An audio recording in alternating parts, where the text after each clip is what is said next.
Près de 3000 réfugiés adultes ont déjà été accueillis en Occitanie, un peu moins de 2,000 déplacés ukrainiens sont logés via les hébergements collectifs mis à leur disposition ou chez des citoyens volontaires. Les autres sont pris en charge par des associations ou dans leurs familles. Pour mieux les orienter et informer, un numéro vert est mis en place et à partir du 11 avril un accueil physique pour leurs démarches administratives. Ils arrivent parfois par leurs propres moyens, parfois par l'entremise des associations ou sont orientés par les services de l'État d'autres régions. Les Ukrainiens ayant fui leur pays en guerre sont un peu moins de 3000 à avoir trouvé refuge en Occitanie et être enregistrés par les services de l'État, sur les 28,000 aujourd'hui en France. Auxquels il faut rajouter les enfants non comptabilisés. Certains viennent à peine de poser leurs bagages sur le territoire national et n'ont pas encore sollicité d'autorisation provisoire de séjour. Beaucoup sont simplement en transit avant de rallier le Portugal ou l'Espagne où la diaspora est plus importante. En Haute-Garonne, 733 ressortissants adultes ont déjà sollicité la protection temporaire et ils sont 633 à l'avoir obtenue. Auxquels il faut rajouter les enfants non comptabilisés dans ces démarches. Un précieux sésame d'une durée de 6 mois renouvelable qui va leur permettre d'avoir droit à la protection maladie, à travailler ou encore à une allocation de ressources.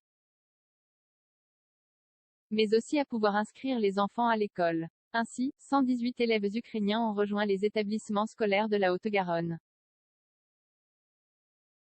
Mais comme une bonne partie des élèves continuent à suivre les cours de leur école, collège ou lycée à distance, ce chiffre pourrait rester limité. 5500 places d'hébergement recensées, mais la première étape lors de leur arrivée est avant tout d'avoir un toit sur la tête. Les services de l'État ont ainsi recensé 5500 places d'hébergement. D'ores et déjà en Occitanie, 2,000 personnes sont logées sur des dispositifs collectifs, par des associations ou encore des particuliers. Dans la région, 650 Ukrainiens sont ainsi accueillis ainsi chez des citoyens volontaires, qui ont mis une chambre ou un appartement à leur disposition.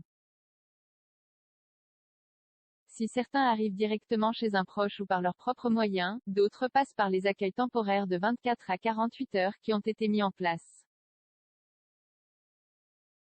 À Toulouse, 200 à 250 personnes sont passées par le gymnase que nous avons mis à disposition, avant d'être réorientées, indique Sacha Briand, élu en charge de la coordination l'aide à l'Ukraine.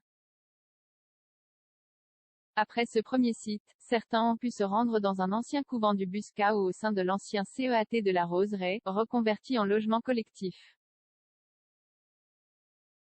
Dans certains départements d'Occitanie, cela peut être dans un centre de vacances ou des bases de loisirs.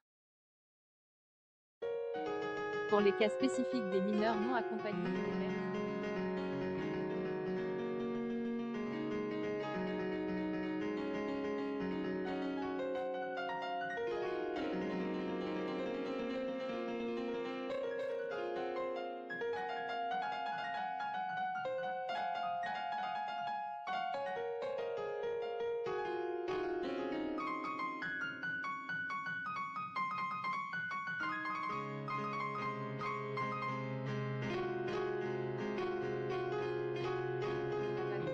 de gestion des cookies. Pour que toutes ces personnes, certainement déboussolées par ce changement de vie imposé par la guerre, puissent s'orienter plus facilement dans leurs démarches administratives, un numéro vert a été mis en place.